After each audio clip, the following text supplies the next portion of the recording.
where we would say, what kind of documentation do we want to give them? Do we want to give them instructions on how does it hook up, or how do you do the leak test?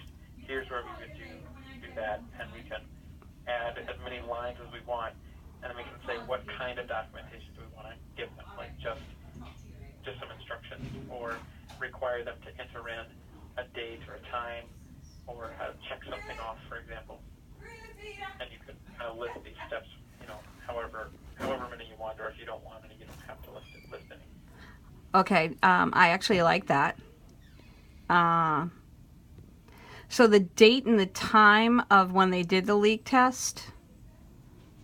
It can be recorded automatically. I was going to say, doesn't it get recorded automatically? So that's useless. Date only, hetero, it's numeric entry. Maybe to put in the serial number. Of the scope? Yeah. Okay, so we'll have that recorded already. Okay. Well, all right, then text. So it would be text the instructions on how to do the process. exactly. So you could start out with a hetero, like, you could say instructions, and then if you wanted, no, I don't know that we need to do all this right now, but you could, maybe I'll just put a placeholder and we can come back later. Well, it's funny because I actually have the page, it's 2 pages of the Karl Storz instructions on how they, using the leak tester one, leak tester is provided to the tester, and then it shows you exactly how to hook it up all the way over to how to use it. Okay, perfect. So we can, so maybe that'll be like a to-do, is to come back in here and add a few more steps and list out all those instructions. Yep. Okay, so I'll just put that here for now. And then after they do that, you mentioned they're going to scrub down and rinse it. Right, then they're going to start the cleaning process. So if it passes, that is. So if the leak test passes, then they would start the cleaning process. Okay. So in that scenario, they're going to, I think we probably want some documentation. Yep. Call it generic documentation. And this one, what do you want to title this? Is this like the scrub down and rinse, and then after that we're going to do the protein test? Right. So you're going to do the cleaning you're going to do the manual cleaning. Okay. Perfect. And then I'll just add in, a placeholder here, and you can come back and. Perfect. Mm-hmm. And here is where, if you wanted to check something off, like if you want to ask them a question, like, did you XYZ, did you make sure that you do this? And you could force them, if you picked a checkbox, to actually check it. Oh, I should have done that for the leak test, to make sure that they did do the leak test. Well, no, they have to do the leak test. It's going to say pass or fail, so forget what I just said. Exactly. Yeah. Exactly. But here you can, and we'll just... For instance, if it was did you brush it 3 times? Did you rinse it 3 times? All the stuff that they were supposed to do. And it's up to you. You don't have to ask it as a question. You could just list it as instructions, like, please, rinse, whatever. And so it's up to you whether or not you wanted to check it off or not. And then this checkbox here in this column says whether or not filling it out, if it's something that they have to fill out, like a checkbox. I'll just add a couple here. That way, when we test it out, you can see what it looks like. Yep. So this one, and again, come back and tweak all this. So that'll have just a text box where they have to type in, maybe somebody's initials that they checked with, or, got validation on, whatever. Just this is an example. Okay. And then they're going to do the protein test, right? Yep.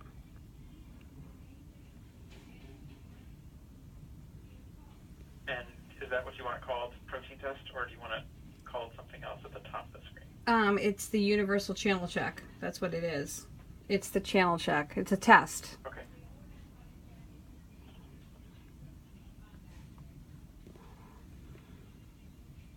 There we go. And if you want, similarly, you could ask them, but it seems like that would be... Yeah, well, they're going to end up having to... There's a certain way they have to do it. So they have to use a 10cc syringe. They have to put the water through. They have to hold the plastic bag. So there's a actual process. So there is instructions to it. We'll leave a placeholder for that. And then after that, they're going to actually put it in System 1E, right? Right, and when they put it into the System 1E, they have to make sure that they put so it... there's... Let me actually back up so I can explain what these three options are. So when you're looking at these for other workflows that you might build, you kind of know.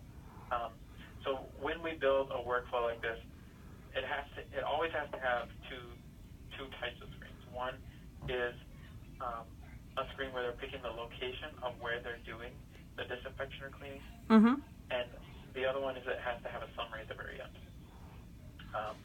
But so when you're picking the location one, there's four options, these four here.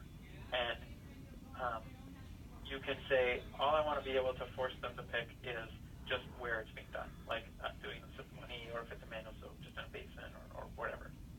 And that's similar for cleaning location. If it's just a cleaning workflow, you would say, I'm just doing it at my decontam cleaning tables or something like that. These other two is if you wanted to document the solution and the MEC test, so the one I've highlighted now, and this one is if you just want them to document the MEC test, but not the solution. And the reason we have that one in there is that, some glutaraldehyde, you have to test it. Yeah. Right. They control and document all that stuff inside the AER, so you don't need to worry about that. You're still doing the MEC test. So I'll pick this one for now, so they can choose the solution and document, what the lot number of the solution and the expiration date of it, and then they can do the MEC test and tell us whether it passed or failed. Okay, and it's technically, well, their MEC test is an indicator. Okay. So disinfection will be, we'll just call this one, maybe we just call it System 1E. Yeah. So it's clear to people. And here's where you're going to put all those instructions of, this one will be specific to your, we can come back and maybe change this workflow to be like the Karl Storz System 1E and the Olympus System 1E. Okay. That way your steps are really specific to each one. And this will have the instructions of, make sure to document the lot number of this, hook it up, if there's any special instructions about hooking it up the machine, or special instructions about which buttons to press to start it, or what cycles it should be, or what options you should pick on the machine.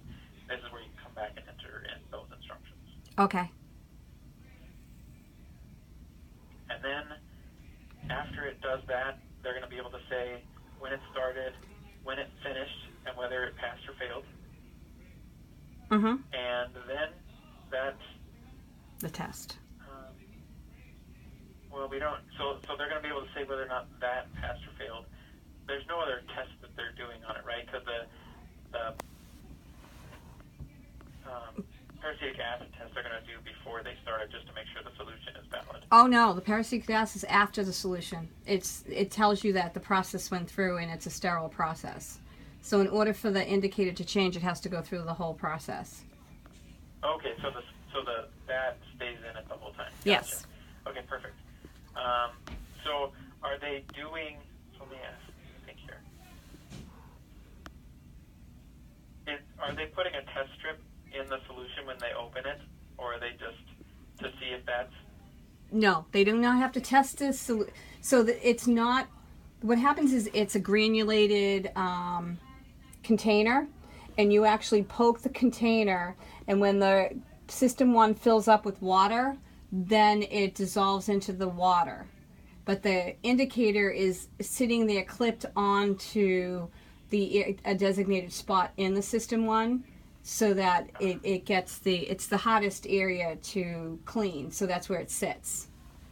Okay, perfect. Okay, so I think what we may want to do, and I may have to think about, so there's really no MEC test on this one. It's just the solution they're going to want to document. Well, you want to document the test that comes out of the Yeah. solution, yeah. So I think we should make a step at the end that has us documenting the test. Yep. Okay, so let me remove this one. And then this one is just the solution.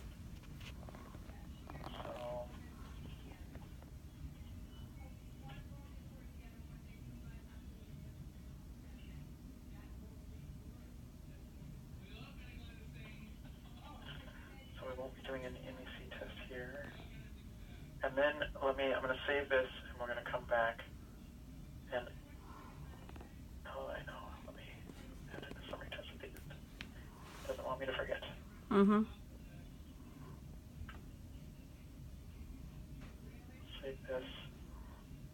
So, in case we use this for something, should we call this like the System 1E indicator, or something make it clear that that's what this test is for, or do you think just the test type, like the name of indicators? Well, it's a System 1E indicator, because if another company comes out with it, then you don't have to use, because they call it the S40, so it's fine, just call it the System 1E indicator.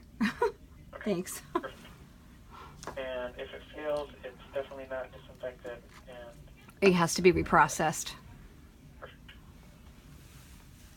Back into here. And we'll add a step for a test. And we're going to do the System 1E indicator. And are there instructions on how they need to read that, or is it just Yeah. pass or fail? It passed or failed. Okay. So no instructions there. All right. And then after it passes or fails that, do you want to continue steps on, what they're going to do in prep and pack? Yes. So what I want them, right, It's so going out to, so it's going to go into prep and pack receipt, then it's going to go into assembly. They're going to either put alcohol through it and then put it into the warming cabinet.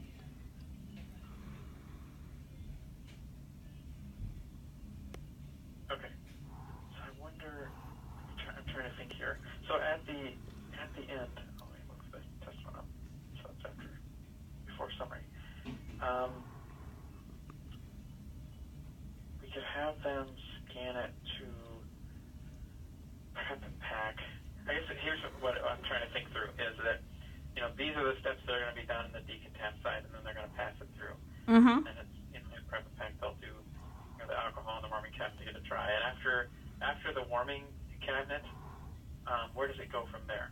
After the warming cabinet, it goes to the ancillary cart. But what I want to make sure is that they put it in the indicators with it. They put it in a plastic bag. They have the clean tag on it. And then it goes to ancillary. So they have to do all of that in the assembly after the warming cabinet. Okay. So then I think what we probably want to do is add another step, and it's documentation. And here is where we'll come back. And you can see I'm kind of starting all these with some kind of a header. That way it's clear that this is the instructions section of the page. Mm-hmm. And we'll see what that looks like in a second when we run one of these. And here is where you could do, put in pass-through window, for example. And you can mention we can make one for the alcohol step, the warming cabinet step, Mm-hmm. and then the indicators. And where to put it after that. We go to the ancillary card, but make sure you put these three things with it. Mm-hmm. So we'll list out those steps there. I mean, you could even, if you want, make them check off like, yes, the indicator is included. It's in a clean bag. It's you can, Right, and that's what I want. I want I want a checklist, because they seem to always forget one thing. perfect. Okay, so why don't we just for right now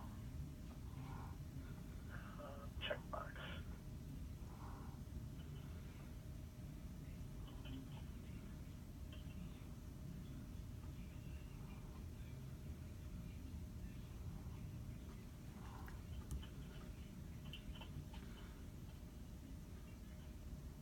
Etc. And you can come back and Yep. Mm-hmm. change those wordings, and then we can just make them required.